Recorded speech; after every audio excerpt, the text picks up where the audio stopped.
Okay, hello there. Hopefully you can see me out there. My name is Craig Campbell. I'm a Здравствуйте, я professor Крейг at the University of Кэмпбелл. Texas at Я Austin. профессор в Техасском And I just университете в wanted to thank Остине. everyone for inviting me to Я participate благодарю in вас за this. то, что What we're going to подключились. see in Благодарю вас a за few minutes is приглашение. a video essay that Несколько I минут produced, хотел бы я found footage, показать видео. along with a set of thinking and theorizing Здесь about the idea определенные of borealism. So I'll размышления get into that in a second and just give a little bit of a preamble по about what that поводу project's about. моего If проекта. anyone И, else out there was listening to Percy Chen the other day, I соответственно, thought that was a really я fascinating interview. Percy Chen discussed the implications of complexity in terms of solving major problems in the world. Yet at the same time, he also said we've never been more myopic, and I get that. But I think it was a bit of an unfortunate turn of phrase that can kind of diminish the important point he makes about complexity. As he rightly notes, we need to trust experts, and we need to develop what I think of as a kind of complexity literacy. And so, in a lot of ways, my project as an anthropologist is committed to really thinking about how do we manage complexity. And so, I want to sort of develop that a little bit in this preamble.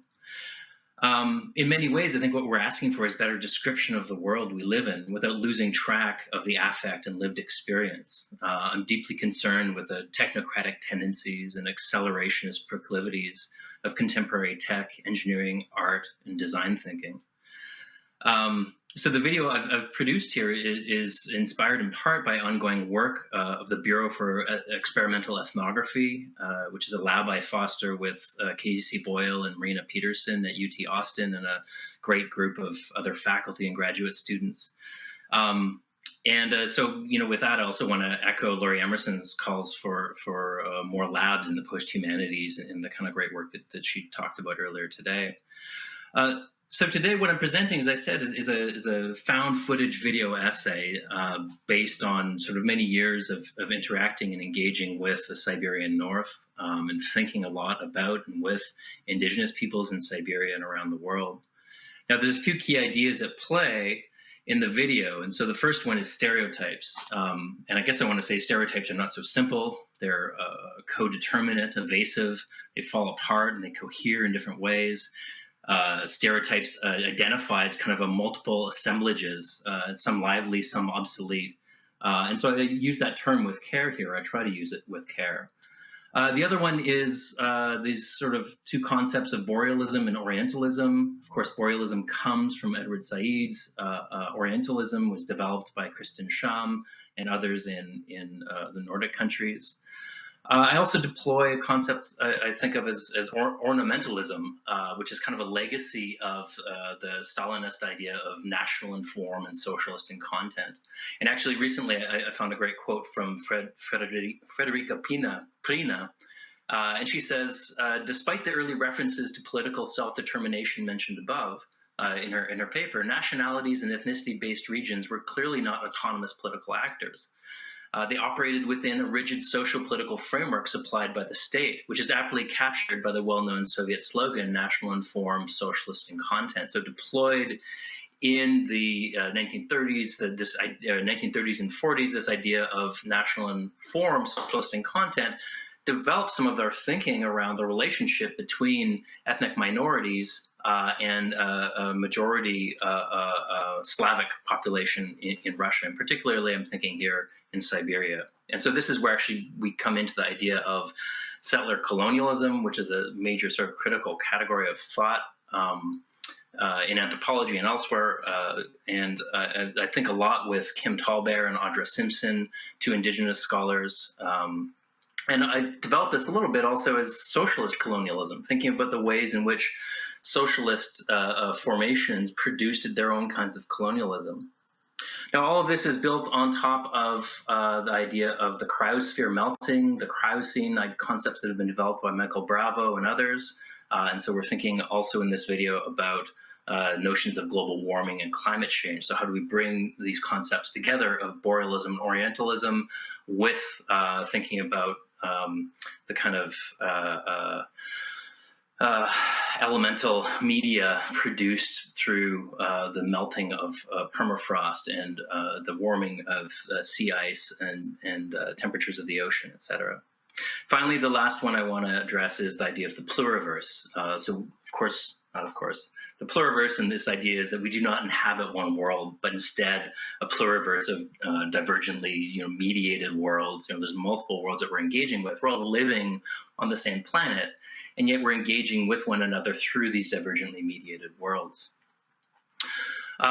So I guess that's mostly the sort of introduction I want to give. I'd like to acknowledge Jessica Ely, Randy Lewis, Carrie Andreev, Rowan Campbell for help with this project. And also thanks to my writing group, Public Feelings Group with Anne, Katie, Laura, Marina, and Lindsay and Randy for listening through some of these original ideas as they were in development. So we're going to play the video, which is about 26 minutes, and then I will return for questions if there are any. Thanks very much for tuning in, and thanks to the organizers for putting this together. So we can go ahead and play the video now.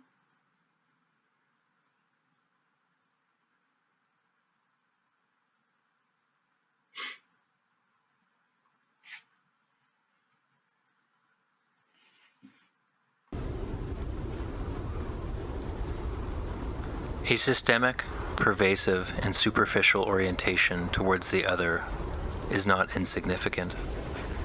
If we bring together a few different ideas, I believe that we can start to understand the fate of the borealist fable. Fate is woven through this video. It is both inevitable and predetermined. It opens different notions of temporality and endears us to future feelings. Aga, a 2018 narrative movie by the Bulgarian filmmaker Milko Lazarov, is a compelling example of what has become known as borealism. This term addresses the way in which the Arctic is dominated through a set of representations that structure the possibility and shape of this very domination. Partly, but not exclusively, it is defined through center-periphery power, where the center both defines and determines the fate of the North. Global warming and the cryo-catastrophe of melting Arctic is an assertion of colonial violence that has achieved a new order of prevalence around the circumpolar North. The film Aga is what I call a borealist fable, affiliated through recognizable patterns to a corpus of images and ideas.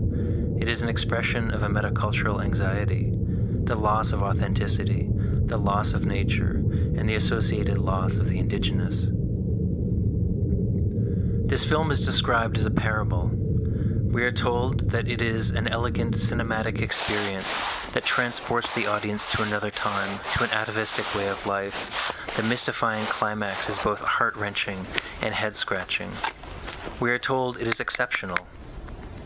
We are told that this film plays for all we can see, like a classic ethnographic documentary set in the Siberian far north of Russia's Sakha Republic.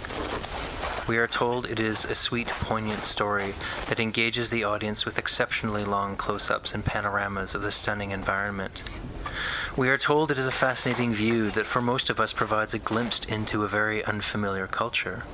That film in many ways reenacts that most pernicious of 20th century thoughts, that all human societies are essentially the same, that difference is only surface-level ornament. The violence done to the actualities of cultural difference by such humanist philosophy and the universalizing mythology of colonialism are no less past than indigenous peoples. Indeed, the pernicious logic of dispossession and colonial domination across the circumpolar North imagines over and over again the death of the native. Here is the synopsis of Lazarov's film. In this snowy northern wilderness, two natives dream to reunite with their daughter, who is, according to the Bulgarian filmmaker, left the slowly eroding traditional way of life a long time ago. In a yurt on the snow-covered fields of the north, Nanook and Sedna live following the traditions of their ancestors. Alone in the wilderness, they look, he says, like the last people on earth. This is really all you need to know. They are the tragic figures whose future is foretold by the resolute oracle of modernity. They are impossible in this world. Their fate, it seems, is sealed. And yet this is a story we have seen before. Indeed, it is a story whose repetition assaults the liveliness and becoming of actual indigenous peoples around the world. We might think about fates in the plural, specifically about conflicting inevitabilities. The least interesting fate is that we will all die. And there are a multitude of directions and possibilities that can unfold for us, and yet in broad strokes they're not infinite. The actuality I reach for in this moment is one that embraces future feelings, inchoate orientations, and wanders towards the shared, unshared experiences of the pluriverse, a world of worlds. Metaculture is parasitic on the real, yet the kind of superficial decorative fascinations that proliferate in cosmopolitan expressions regularly misunderstand the profundity of cultural difference, of particularity, and of ontology. In the ornamentalist worldview, cultural difference is merely decorative. Under conditions of ongoing colonial dominance in the Arctic, we need to foreground the ways in which the image of the other can function as a kind of metacultural imperialism. Aga's borealism casts indigenous peoples out of time. It posits their liquidation as being a precursor to that of the rest of the world. The parable cuts away the things that matter in its ventriloquism, family connection, economy, and in their place, by universalizing, it fails to grasp that which matters. Melting permafrost and massive sinkholes, the Arctic has become a parable for vulnerability, and the peoples of the North have been cast in archetypical roles. Merely mournable figures, always mournable figures on the horizon of loss. Anticipatory nostalgia that can't be bothered to listen, for the contemporary is rife with vocal opposition. Borealism is a critique that asks us how the North matters to those who come from elsewhere, how they construct it. What are the stakes of getting our stories right? How are we to go about recognizing the patterned way in which narrative composites leave out critical bits of information? Let us remember that the Arctic, one node of cryopolitical innervation, is a landscape that is said to be changing faster than any other region on Earth. Borealism is not an ethereal European fantasy about the North, but a created body of theory and practice in which for many generations there has been a considerable material investment, which has made borealism a system of knowledge about the North, an accepted grid for filtering through the North into Western consciousness. Myths about indigenous peoples of the circumpolar North emerged through this frame of borealism. While we always engage the world through image, some images are more composite, less accurate, more monolithic, more mystical, more violent and destructive than others. Professor Kim Tolbe reminds us that indigenous peoples are not vanishing, but are vibrant and growing in number and power. Indigenous peoples are not biological or cultural relics of an ancient and dying past, now absorbable into Western bodies, institutions, and definitions. The narratives of the death and disappearance of indigenous peoples are pervasive around the world and central to many theories of globalization. Professor Tolbe characterizes the effects of these theories as a deanimation, a deadening of the lively beings and persons, dropping them off a rigid hierarchy of mattering and allowing them only a narrow frame in which to appear. Difference is mystical and primitive, not contemporary. It is always subordinate to a particular and largely invisible ontology of what we might call Western science. Under Soviet socialism, there was to be no vanishing race, no disappearing Indians. In the Soviet Union, the loss of culture was not meant to be an accidental byproduct of progress, but a specifically engineered evisceration. Mostly, it was cultural ideas and practices that were treated as pugnacious and dangerous. Material culture and expressive culture were largely understood as ornament, national in form, socialist in content. The logic of the film Aga rests on the presumption of a universal narrative. It proposes that it is only the superficial elements of culture, the ornament, that is different. The ornamental mise-en-scène essentially allows Lazarov to make his borealist fable more dramatic, more beautiful, more mournful. The place and people are only vessels for a universal story. Consider this. The no place of cosmopolitanism is like the no place of the university, that no place that idealizes a view from nowhere, that has built its sublime technologies of portable objects so that these words are the same to your ears as they are to the ears of any other, so that this video will be the same if you're in Toronto or Austin or Moscow or Krasnoyarsk. The lack of care for location and particularity, for the emplaced becoming of the world, emergent and abundant, more than human relations, is endangered by these technologies that underwrite the not-so-common sense of cosmopolitanism. Indigenous productions in Russia comprise a kind of national cinema, which provides a critical voice against borealism's pervasive fabulations. And yet there are other things going on too. Homemade internet movies by indigenous peoples, such minor media catch lines of flight in genre's decomposition. The unmaking of forms through banal acts of indigenous expression reveals a stodgy and unmoving assemblage. Where borealism deanimates the North and papers it over with a cult image, we might listen more carefully to northern indigenous peoples. This kind of listening has the capacity to reach across chasms of cultural difference, to reveal limits of industrial modernity's own fascinations, its own ideological fabrications and blind spots. Borealism constructs a composite fantasy that governs how the North appears. For indigenous Northerners, borealism describes a range of possible ways of being. It forgoes listening to indigenous voices, opting instead to produce their likeness and to ventriloquize. This ornamental approach to cultural difference, as Audra Simpson writes, is a dreaming of the dreaming, a form that indigenous and native peoples must conform to in order to be traditional. These pernicious narratives obscure not only the explicit attempts to assimilate and annihilate indigenous peoples, but they preemptively announce their demise. And yet we're told that all humans are now in danger in this moment of the sixth great extinction. This is not news. None of this is news. And yet it circulates again and again as headlines and clickbait. Siberian heat wave made 600 times more likely by climate change, experts find. Арктика нагревается в 3 раза быстрее других регионов планеты. Climate change makes freak Siberian heat 600 times likelier. Siberian heat streak and Arctic temperature record virtually impossible without global warming, study says. The hidden crisis of 2020, graph reveals brutal climate event.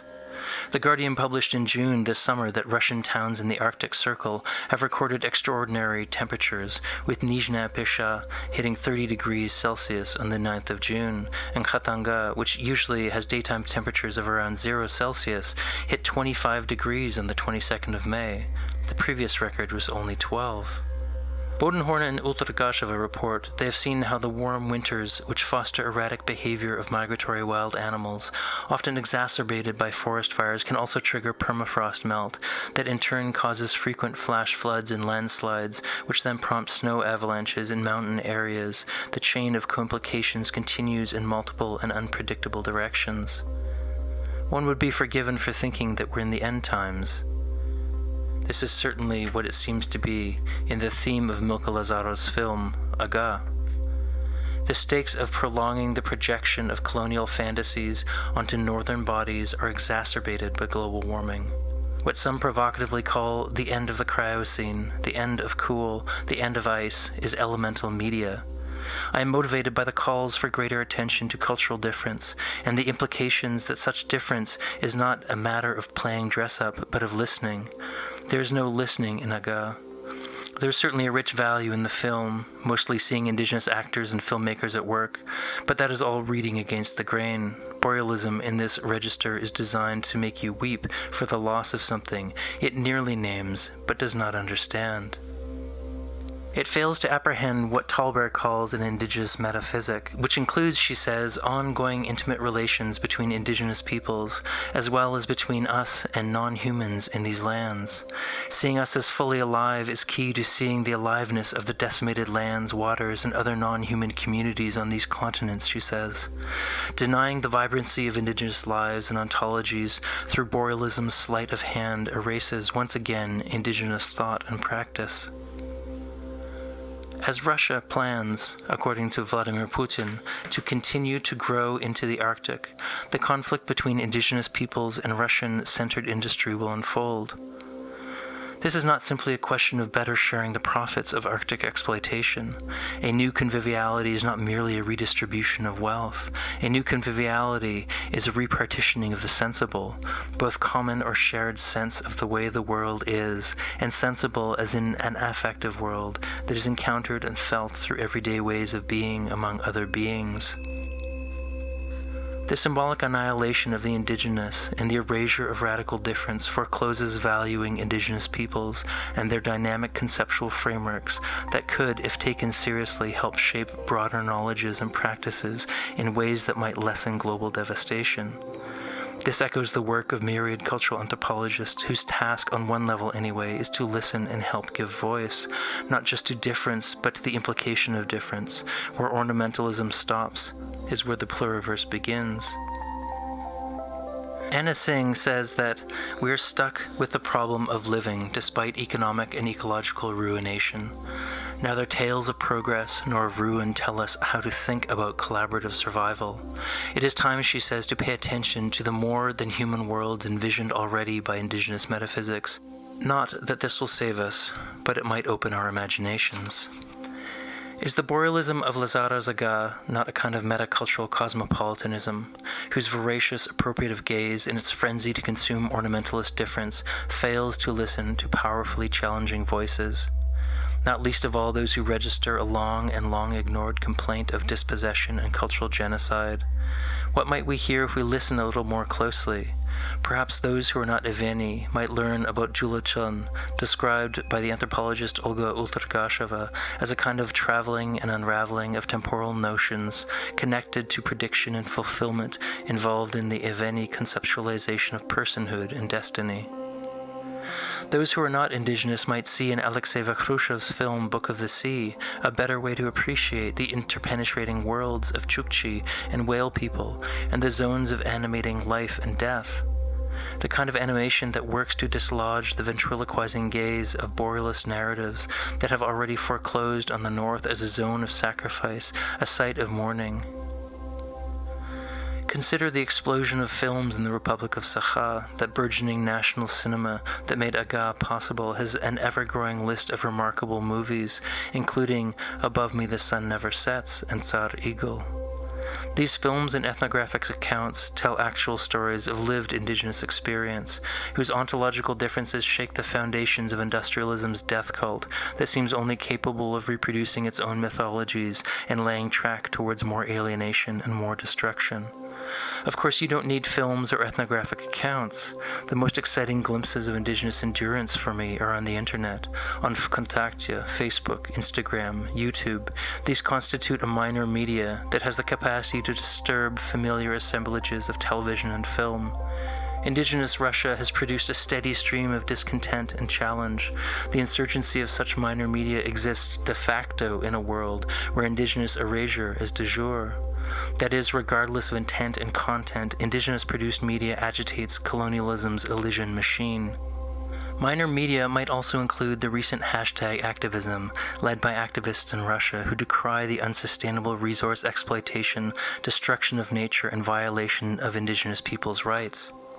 As you watch this video, Elon Musk's Tesla Gigafactory is under construction a few kilometers away from me here in Austin, Texas. This is to be the place for building the Cybertruck, that much-anticipated machine, which when looked at more closely begins to erode the public fantasy that techno-capitalism will save us from the inequity and violence of our world. Tesla, for many, is evidence of success of an accelerationist agenda, and yet it is another example of the displacement of ecological damage and environmental racism. The Timur made by Norilsk has suffered so that America can achieve its green targets, first by platinum for catalytic converters, and now nickel for Tesla's batteries. The sacrifice zones, like the Timur Peninsula, are places of great toxicity that coincide with the homes and homelands of indigenous peoples around the world. Pavanelli muses that these are in some ways the only places where they really find sovereignty, the toxic zones of abandonment.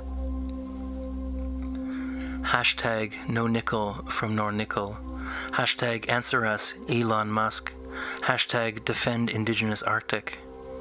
The hashtag activism of groups like Indigenous Russia, who post images to social media, doesn't show the tragic and untimely death of indigenous peoples, but rather their very real struggles and initiatives for survival in a register that doesn't overly dramatize the traditional and the modern. Meanwhile, indigenous YouTubers, bloggers, and others just sharing videos publicly demonstrate over and over the endurance of culturally particular ways of being in the world on indigenous terms. A morally constituted ecology of relations across registers of being and becoming is evident in this minor media.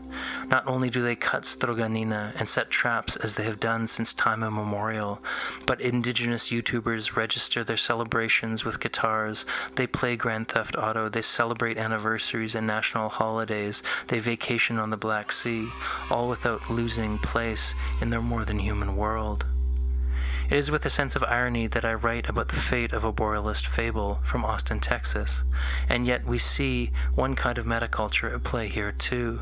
Consider again the Tesla Gigafactory down the road, an accelerationist fantasia of green catastrophe. We witness on the edge of Austin what we're told is a solution to global warming. Valery Bulgova, a Ganasan artist and activist from Norilsk, reports recently, "It has also rarely rained this year. It was completely dry. The peat bogs were burning. Most recently, there were no fish.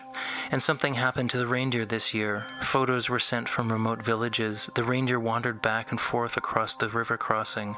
Vazhenki, female reindeer, had fewer calves this year. It's not an apocalypse, of course, but something's wrong. If the time when fish spawn changes, they may simply not adapt to warmer waters and earlier ice drift. The traditional migration routes of reindeer are becoming impassable due to the melting of the permafrost. The animals simply do not know where to go. The speed of change means that even in one summer, a familiar tundra can turn into an alien landscape full of new dangers." Just as the Anthropocene has communalized both the perpetrator and victim of global warming in the figure of man, cosmopolitanism is in danger of positing a common sense that endangers dissensus. Following Fabian Flora Silva, we see that cosmopolitanism spreads in alliance with reason and science created in the West. Because cosmopolitanism is part of only one cosmos, it does not incorporate other voices and fails to recognize the pluriverse. Radical otherness, beyond the ornament, beyond obsessions with the universal, refers to those practices and worldview conceptions proper to indigenous metaphysics. As noted by many scholars, including important work by Bodenhorn and Ulrikasheva, Radin and Kowal, the politics of the warming north, what Bravo calls a cryopolitics, ties the melting Arctic not only to ecological collapse and toxic precarity, not only to the ways in which nuclear and toxic waste repositories jump containment as Arctic infrastructures fail, but also the cryopolitical approach invites us to reconsider the futures we are actually creating. As always, we must put the we into tension. But beyond that, let us imagine dreaming with Eveni youth, whose concept of Julichan Ulrikasheva tells us illuminates the human potential to foreshadow one's future along an envisioned life trajectory. And yet such ideas should not be seen as yet another resource ready for extraction. There has been enough of that. Rather, making space for unmediated indigenous voices promises a different form of attention, one that, at least for many indigenous peoples, expands the moral universe beyond the hierarchical supremacy of the human to the more than human pluriverse. I've been told by Evenkis that bears, known as grandfather, Amaka, can talk. They can take on a human form, and then they can turn back into a bear. With great reverence for bears and networked relation in a sentient ecology, a more-than-human world, where there are more-than-human obligations, Evenki hunters manage the grim task of killing through humor, tears, and deflection. If they kill a bear, I was told, Evenki sometimes mimic the croaking of a raven in an effort to cast off blame for the death. Afterwards, it is always necessary to ask for forgiveness from the victim for taking his life. You can imagine the intersubjective politics in a world where one is morally responsible not only to other humans, but to all non-human persons as well, living and dead, organic and inorganic, as well as beyond these Eurocentric categories. Lines of flight from Aga to indigenous YouTubers and elsewhere agitate the fate of this film. Despite its shallow puppetry, we see this world exceed the director's Borealist project. Even in its wild mutation of the actual and the fabulous, we hear snow underfoot. We encounter a winter road in the infringement of the industrial, even in this presumably distant place. We hear the words spoken in Saha, not Russian, and we see Saha actors play their parts. The fate of Borealist fables turns out to be a fatalism that has stopped bothering to listen and is only capable of hearing itself chatter on endlessly.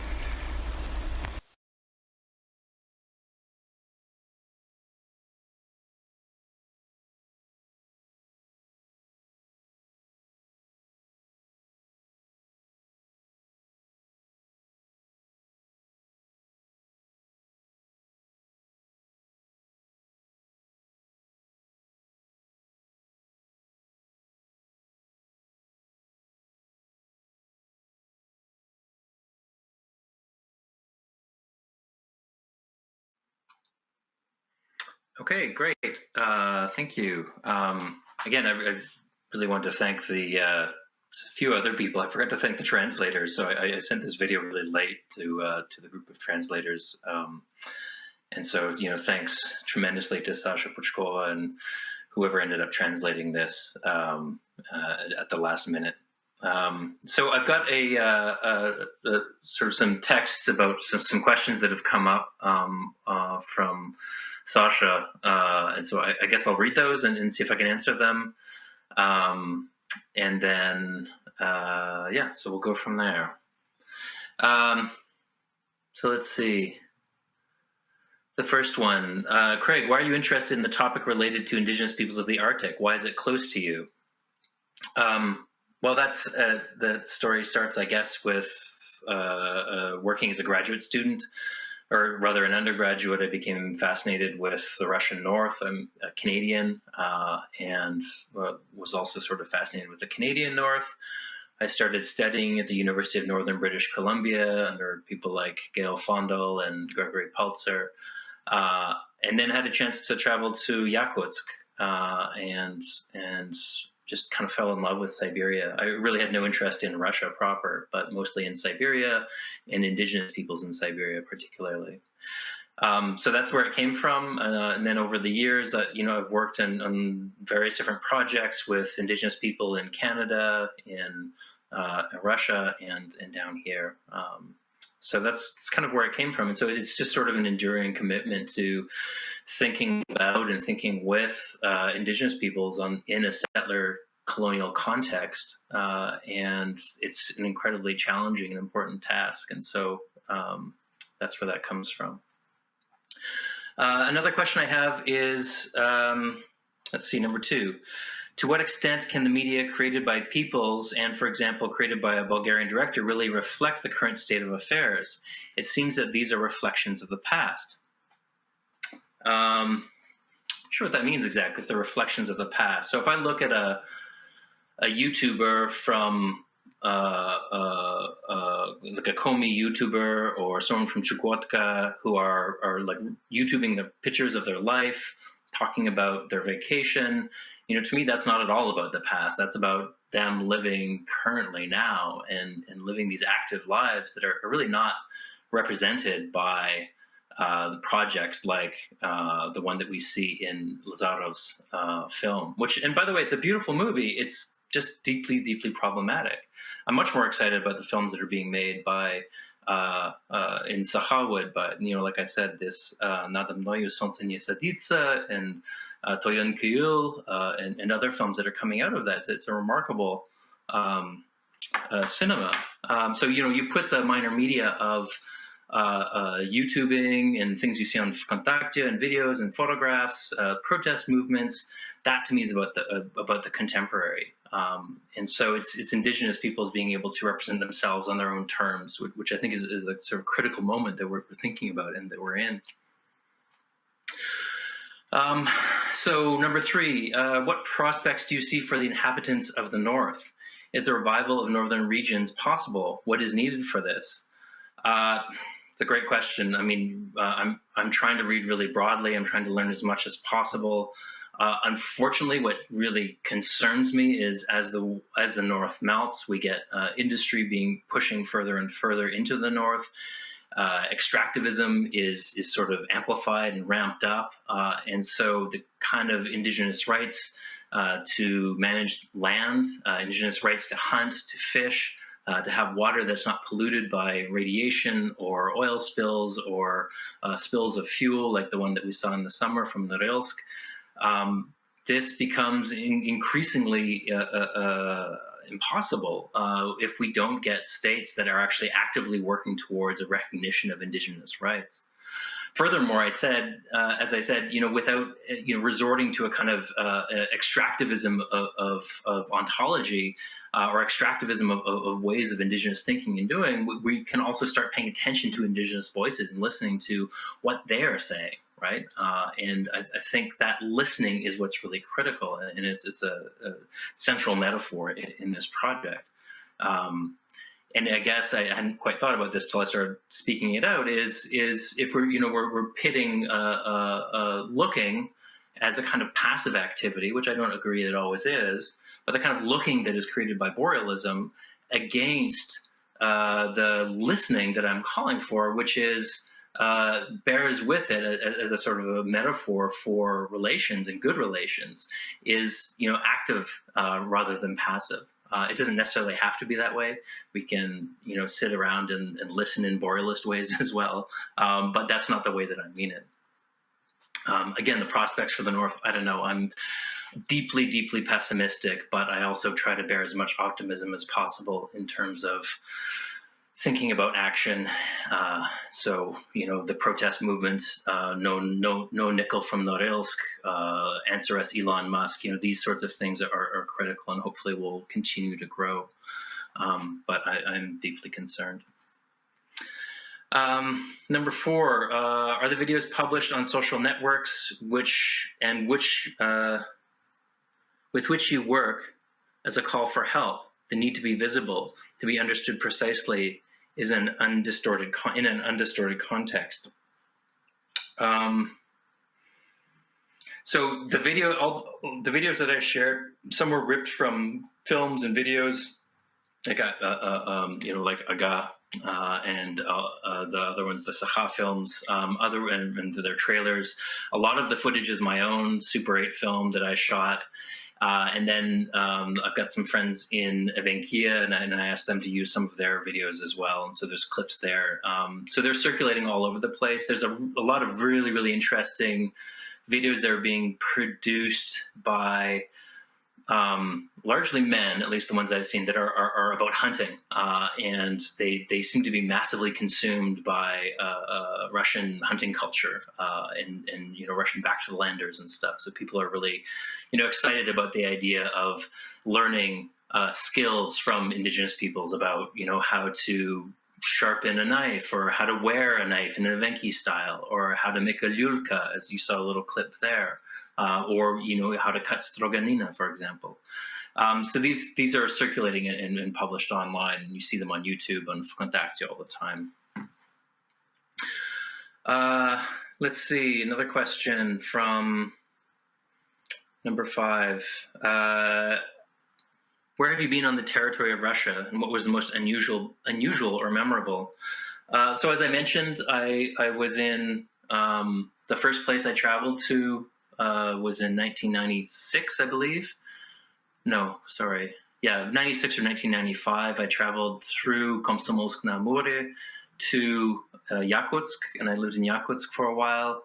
And then I had the pleasure of living in Alenyok, a little village in Alenyokski Ulus in the far north of the Republic of Saha.